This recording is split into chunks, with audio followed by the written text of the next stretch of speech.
Salam jumpa, sahabat sehat, dalam Bincang Nutrisi. Bersama saya, Dr. Leonardo Wibawa Permana-Mas. Silakan like, subscribe, dan share video-video saya. Terima kasih.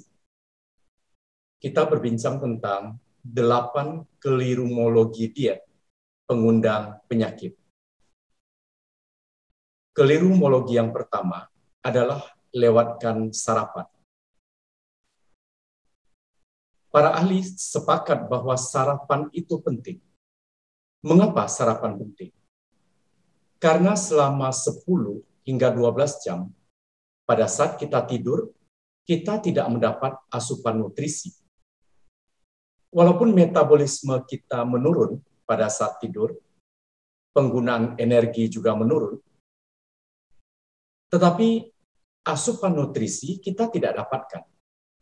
Karena itu, pada saat bangun tidur pagi, kita perlu sarapan. Nah, sarapan yang seperti apa? Sarapan yang kurang, sarapan yang minimal, sama jeleknya dengan sarapan yang berlebihan. Karena keduanya bisa menyebabkan terganggunya konsentrasi. Sarapan yang kurang mengganggu konsentrasi karena otak kekurangan asupan nutrisi, kekurangan asupan energi.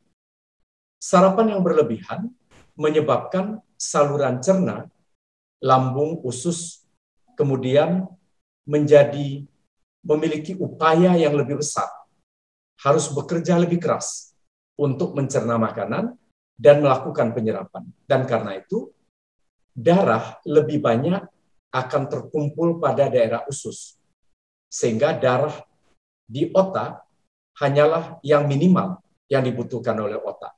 Sehingga konsentrasi juga menjadi terganggu. Melewatkan sarapan ini tidak baik. Mengapa tidak baik? Karena tubuh akan melakukan balas dendam di sepanjang hari.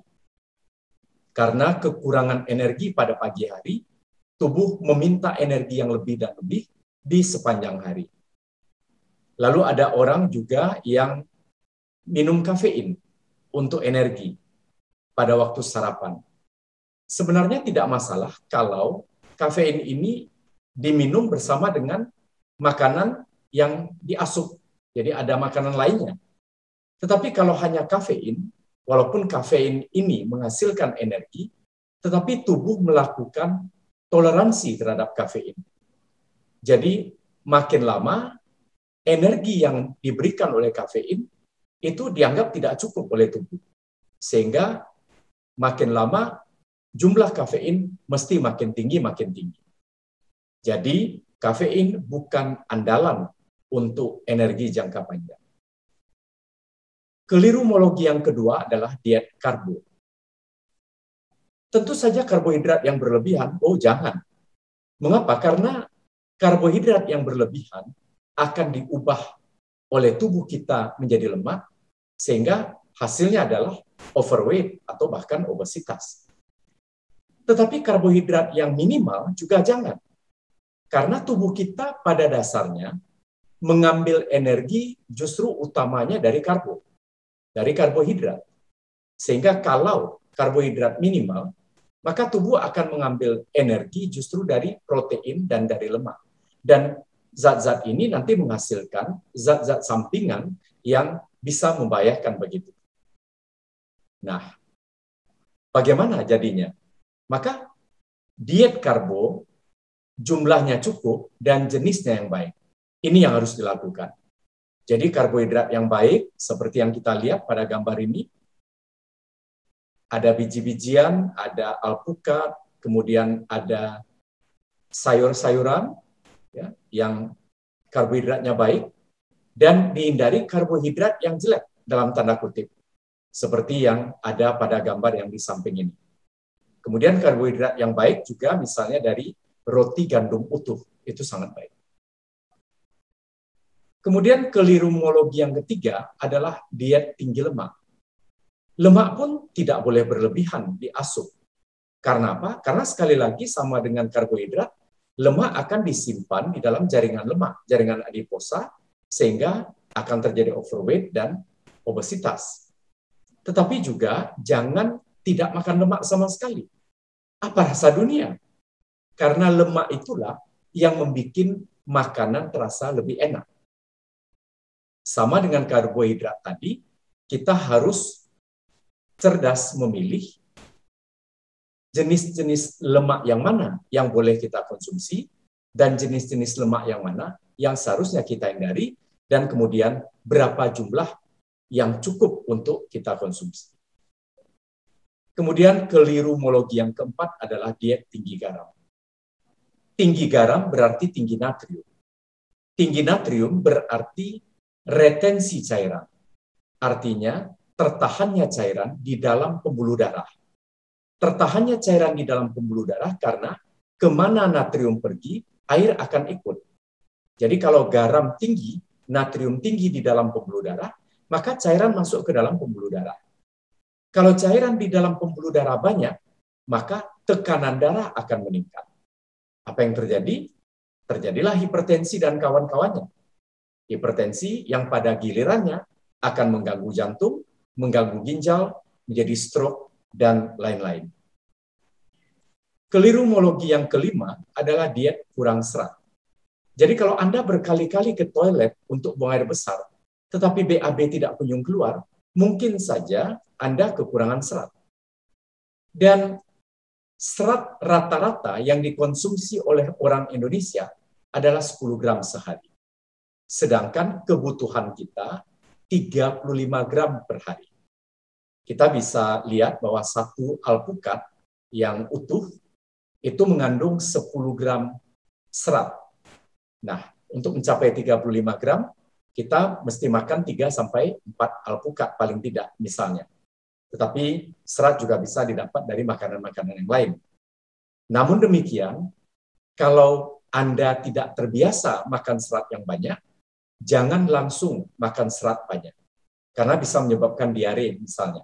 Nah, kalau begitu, bertahap untuk meningkatkan kebutuhan serat bagi tubuh kita. Kelirumologi yang keenam adalah diet rendah asam lemak omega 3. Ada orang yang begitu pro dengan asam lemak omega 6 sehingga mengkonsumsi makanan yang tinggi asam lemak omega 6. Omega 6 oke, karena menjadi proinflamasi di dalam tubuh kita. Jadi ikut membantu tubuh mengadakan reaksi radang. Reaksi radang ini penting apabila ada musuh yang datang ke dalam tubuh. Misalnya virus, kuman, jamur, dan sebagainya, maka reaksi radang akan melawannya. Tetapi kita juga butuh anti-inflamasi, seperti omega 3. Nah, kalau begitu perlu keseimbangan di antara omega 3 dan omega 6 ini. Maka kita perlu mencari makanan-makanan yang memberikan keseimbangan di antara mereka berdua ini. Salah satunya adalah ikan yang berlemak, misalnya ikan salmon, ikan tuna, ikan mackerel, lalu kacang-kacangan, kacang kedelai misalnya, alpukat, minyak-minyak nabati, sayur-sayuran, telur, dan sebagainya. Ini adalah makanan-makanan yang baik. Kemudian kelirumologi yang ketujuh adalah diet kurang cairan. Kalau tubuh kita kekurangan cairan atau dehidrasi, ini mengundang sejumlah gangguan, mengundang sejumlah penyakit. Karena air sangat dibutuhkan bagi metabolisme di dalam tubuh kita. Nah, sumber cairan adalah air putih yang biasa kita minum tentu saja, kemudian buah sayuran, dan makanan dan minuman lain. Misalnya dari buah, lebih-lebih buah yang banyak airnya. Dan kebutuhan cairan kita per hari pada wanita sekitar 2,3 liter dan pada laki-laki sekitar 2,5 liter. Ini adalah kebutuhan yang rata-rata normal. Tentunya nanti disesuaikan dengan berat badan, dengan aktivitas, dan sebagainya. Tetapi sejumlah ini kira-kira cukup bagi kita. Dan kelirumologi yang ke-8 adalah diet super ketat. Ada orang, terutama mungkin wanita ya, yang mau kurus, mau langsing, maka makannya terlalu sedikit. Bahkan kadang-kadang kurang dari 1.000 kalori per hari. Ini berbahaya karena tubuh akan kekurangan nutrien. Kekurangan nutrien bagi tubuh berarti gangguan kinerja organ. Jadi baik makronutrien maupun mikronutrien yang kurang itu akan mengganggu kinerja organ kita. Makronutrien yaitu karbohidrat, lemak, dan protein, sedangkan mikronutrien adalah vitamin dan mineral, dan kekurangan mereka ini akan mengganggu kinerja organ. Kinerja organ tidak optimal, maka sekali lagi mengundang penyakit. Demikian sahabat sehat, 8 kelirumologi nutrisi yang menyebabkan dan mengundang datangnya penyakit kepada kita. Mari kita mengkonsumsi gizi seimbang, makanan-makanan yang sehat, dan sehat pula jumlahnya, tepat pula jumlahnya, tepat jenis makanannya, dan dengan demikian kita semakin sehat. Silakan like, subscribe, dan share video-video saya. Terima kasih, salam sehat.